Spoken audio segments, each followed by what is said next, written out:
Welcome to ગીતાની રસોઈમાં તમારું સ્વાગત છે મિત્રો। આજે હું તમારી સાથે શેર કરવાની છું તીખા પુડલા। તો તીખા પુડલા બનાવવા માટે અહીંયા જો તમે એકવાર આ બનાવી લેશો તો તમે વારંવાર બનાવશો। અને જો મિત્રો તમને મારી રેસિપીઓ ગમતી હોય તો તમે હજુ સુધી જો તમે ચેનલમાં નવા હોવ અને તમે હજી સુધી જો તમે મારી ચેનલને લાઈક શેર અને સબસ્ક્રાઈબ નથી કર્યું તો મિત્રો કરી લેજો। તો ચાલો આપણે બનાવીએ તીખા પુડલા। તો જોતાં જ ખાવાનું મન થઈ જાય એવા આને તમારે આપણે જ્યારે ઘરમાં કંઈ શાક કે કંઈ ના હોય તો આપણે એને બનાવી શકીએ છીએ। તો ચાલો મિત્રો આપણે બનાવીએ। તો એના માટે આપણે તો પહેલાં સ્ટફિંગ તૈયાર કરીશું। સ્ટફિંગમાં આપણે તેલ ઉમેરીશું, જીરું લઈ લઈશું, મીઠા લીમડાના પાન, લીલા મરચાં અને લીલું લસણ અને સાથે ઉમેરીશું લીલી ડુંગળી।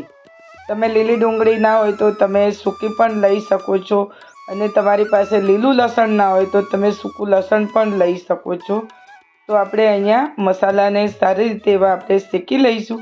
અને મેં અહીંયા 3-4 નંગ આપણે સૂકા લસણનું લીધી છે કળી, તો એને હું આ રીતે ગ્રેટ કરી લઈશ। તો અહીંયા આપણે કળીને સરસ એવી ગ્રેટ કરી લીધી છે। આ રીતે લસણ ઉમેરવાથી બહુ જ ટેસ્ટ આવે છે। તો હવે મસાલા સરસ આપણે શેકાઈ ગયા છે। તો હવે આપણે ટામેટાં ઉમેરી દઈશું। તો અહીંયા આપણે ટામેટાને બધા સરસ એવા આપણે સોફ્ટ કરી લઈશું તાકી મસાલો આપણને સારો એવો લાગે। અને હવે એને ઠંડુ કરવા મૂકીશું। ત્યાં સુધી આપણે એનું બેટર બનાવી લઈએ। અહીંયા આપણે ઘઉંનો લોટ લીધો છે અને આ લોટ આપણે રોટલીનો ઝીણો લોટ છે। અને સાથે બીજા ઉમેરીશું આપણે અહીંયા થોડો બેસન લઈ લીધો છે, 1 કે 2 ચમચી, અને 1 કે 2 ચમચી આપણે સૂજી લઈ લઈશું બારીક। હવે બધું આપણે એને મિક્સ કરી દેવાનું છે। તો બધા લોટ આપણે સરસ મિક્સ કરી દીધા છે।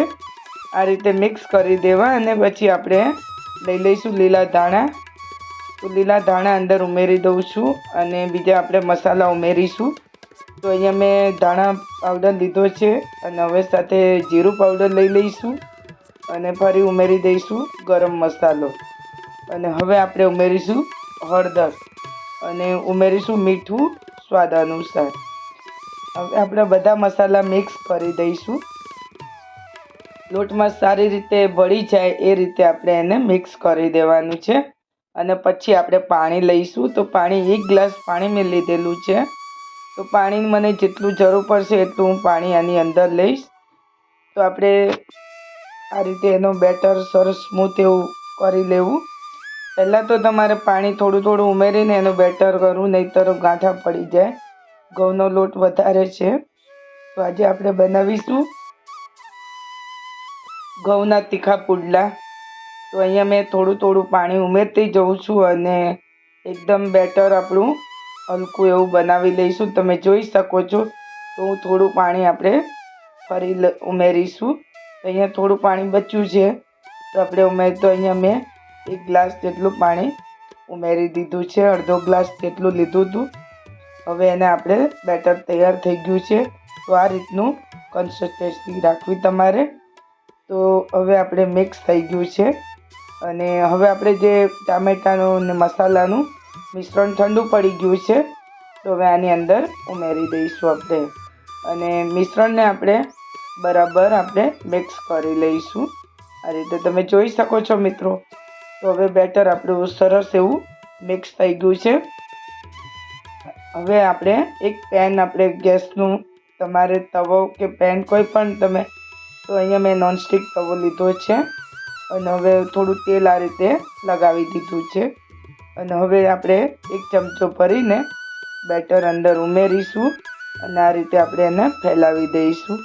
તમે જોઈ શકો છો મિત્રો। તો આ પુડલા જો તમે જ્યારે પણ બનાવશો તો તમારી પાસે આપણે જ્યારે પણ કંઈ શાક કે ન હોય તો પણ આ પુડલા આપણે ખાઈ શકીએ છીએ અને ખાવામાં પણ બહુ જ ટેસ્ટ એવું લાગે છે। તો આને તમે ચટણી સાથે, દહીં સાથે ખાઈ શકો છો અને તમે એમ જ પણ ખાવ તો પણ એકદમ સરસ એવા ટેસ્ટી એવા લાગે છે.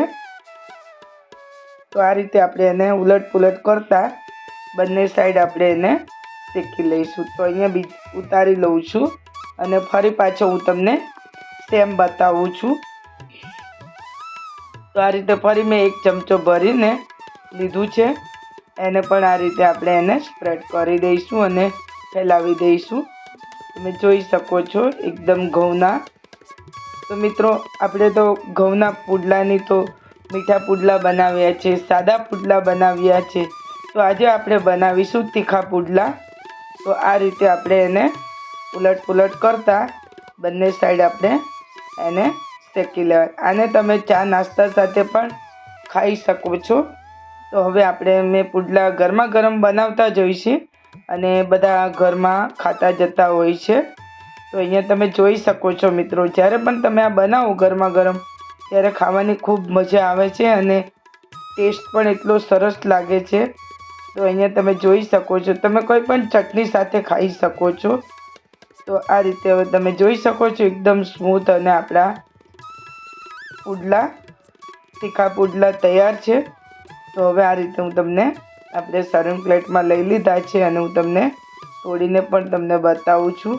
તો એકદમ જ જે ગયડા બા પણ ખાઈ શકે, એ લોકોને દાંત ના હોય તો પણ આ એકદમ જ આ ખાઈ શકે.